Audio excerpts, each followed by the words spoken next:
Most people think financial freedom requires $1 million. That number has become so deeply embedded in the cultural conversation about wealth that almost nobody questions it anymore. $1 million is the threshold, the finish line, the point at which the race ends and real life finally begins.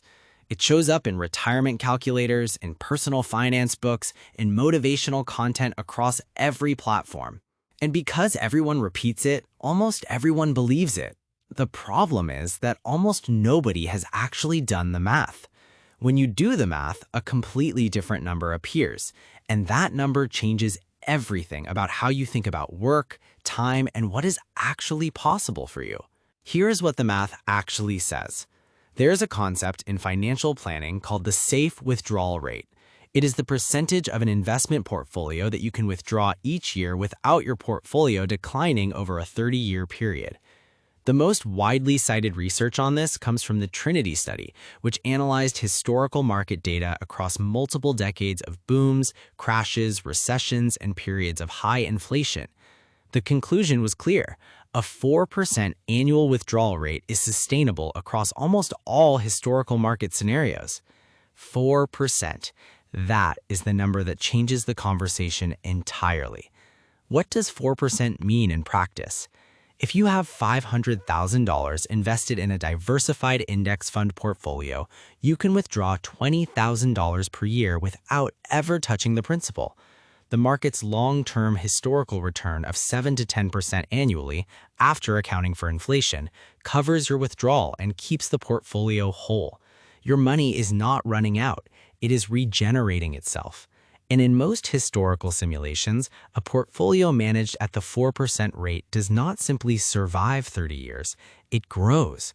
The $500,000 you started with is often larger at the end of the period than it was at the beginning, not because of luck, because compound interest does not stop working simply because you stopped working. Now, $20,000 per year sounds modest, and if you compare it directly to the average American household's current spending, it falls short. The average household in the United States spends between $40,000 and $50,000 annually. $20,000 looks like half a life. But this is the critical error almost everyone makes. The $40,000 to $50,000 budget is built around work. It is inflated by work. It includes commuting costs, professional clothing, daily lunches, and an enormous amount of convenience spending that only exists because a 40-hour work week leaves you too depleted to cook, plan, or make thoughtful decisions about how you spend. It includes childcare costs that would reduce dramatically if your time were your own. It includes stress spending, the Friday night dinner you needed because the week was brutal, the weekend trip you booked because you were burning out, the online purchases you made because you were tired and bored and work had taken everything you had. All of that spending exists because work demands energy and people compensate. When you strip out every dollar that only exists because you are employed, the true baseline cost of a genuinely comfortable life drops dramatically for most households. For many people, the real number is not $50,000 per year. It is $30,000 or $25,000 or lower. This means the real financial independence number for a significant portion of the working population is not $1 million. It is $500,000 or less. At $500,000, the 4% rule generates $20,000 per year. At $750,000, it generates $30,000. At $1 million, it generates $40,000. But these are floors, not ceilings. Most people who reach financial independence continue to earn money through part-time work, consulting, creative projects, or pursuits they genuinely enjoy. The difference is that they no longer have to.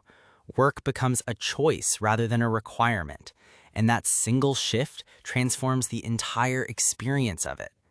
But understanding the math is only the beginning of the challenge. Because here is the truth the financial independence community rarely talks about honestly. Knowing that $500,000 is enough does not make it feel like enough. And in personal finance, as in all areas of human behavior, feelings override facts almost every single time. 3 specific psychological forces prevent people who have reached financial independence from actually using it.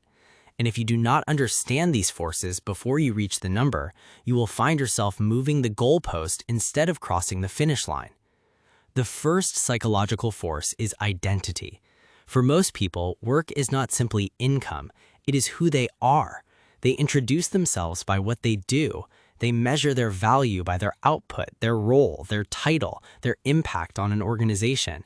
They have spent 10, 15, 20 years building a professional identity that feels entirely inseparable from their actual self. The idea of walking away from that identity, even voluntarily, even with complete financial security, does not feel like freedom. It feels like disappearing, like becoming no one. The brain registers the loss of a role as a genuinely existential threat, not a logistical change. And no amount of money in an investment account makes that threat feel smaller until the identity question has been answered separately and completely. The second psychological force is the terror of the withdrawal phase. During the accumulation years, investing feels psychologically safe. Every month you are adding to the portfolio. A bad market year is simply a buying opportunity.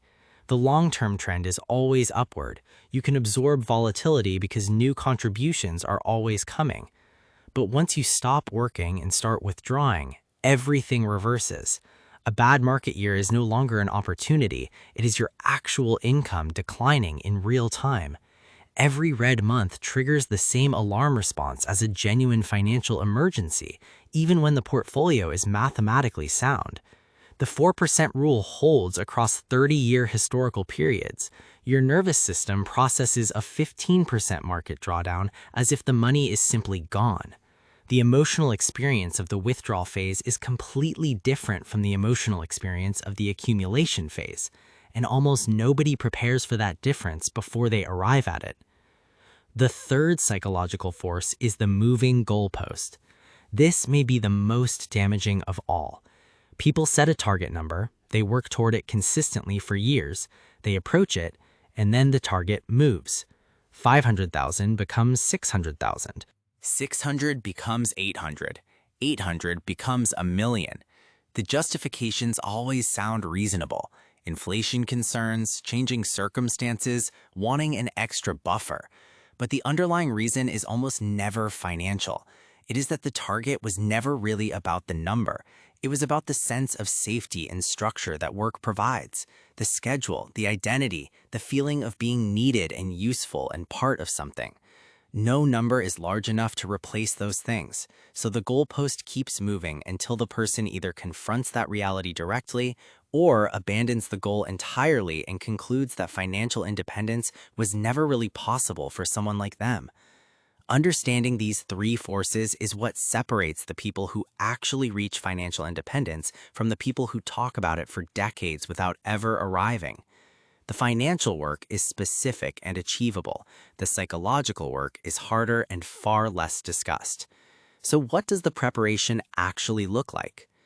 The first step is calculating your real number with complete honesty, not your current spending, not a theoretical, comfortable retirement lifestyle, your actual minimum viable monthly cost, the floor below which your quality of life would genuinely suffer. Most people who do this exercise honestly are surprised at how far below their current spending that number sits. Work has been quietly inflating your life for years, and most of that inflation disappears the moment the job does. The second step is doing the identity work before you reach the financial number. Begin separating your sense of self from your professional role long before you hit 500,000. Build relationships, interests, creative projects, and a clear sense of purpose that exists completely outside your job title. Know who you are when the title is gone.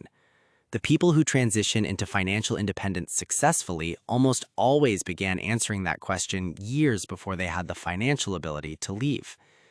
The third step is designing the withdrawal phase concretely and in advance. Calculate your real monthly expenses without work-related costs. Model the 4% withdrawal against your actual number. Run the scenarios. Know what a 10% market year looks like for your portfolio. When you can see the withdrawal phase clearly on paper before you begin it, the emotional shock of experiencing it in real life is dramatically reduced. $500,000 is not a fantasy. It is a specific, mathematically grounded, historically validated target that is achievable for a meaningful portion of the working population over 10 to 15 years of consistent monthly investing. It is the number that ends the obligation, the number that converts work from a requirement into a choice. And the distance between where most people stand right now and that number is smaller than it feels on the first day of the journey. One consistent decision made monthly, automated, compounding, building quietly in the background while life continues, until one morning the math is simply done, and everything that comes after is a choice. Start today.